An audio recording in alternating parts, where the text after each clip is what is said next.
শ্রাবণ মাসের পঞ্চম সোমবার, দিনটা এতটাই পজিটিভ, শেষ সোমবার, তো শেষ সুযোগও বলা যেতে পারে যে প্রচণ্ড পরিমাণে একটা শুভ দিন, প্রচণ্ড পরিমাণে একটা ভালো দিন।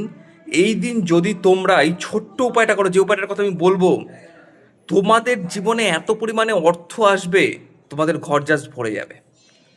ম্যাজিক উপায় বলবো, কি করবে বলবো। তার আগে যারা এখনো যদি প্রোফাইলটাকে ফলো করে, প্রোফাইলটাকে ফলো করো। যারা মনে করছে আমার থেকে একটা কনসালটেশন বা একটা গাইডেন্স নেবে, তারা অবশ্যই আমার হোয়াটসঅ্যাপ নাম্বারে বুকিং করে ওর থেকে জানো। যারা আমার থেকে কনসালটেশন নেয় তারা জাস্ট রাজ করে। তো এবার কথা হচ্ছে, পঞ্চম সোমবার যদি ভগবান মহাদেবকে, যদি শিবলিঙ্গে অল্প একটু চিনি এবং তার সাথে 3টে বেলপাতা অর্পণ করা যায় এবং তার সাথে আকন্দর মালা অর্পণ করা যায়, তাহলে পরে কিন্তু ডেফিনেটলি তোমাদের ঘরে অর্থোন্নতি, অর্থলাভ, সম্পদ বৃদ্ধি এবং তার সাথে প্রচুর পরিমাণে সুখ, শান্তি, সফলতা তো আসবেই।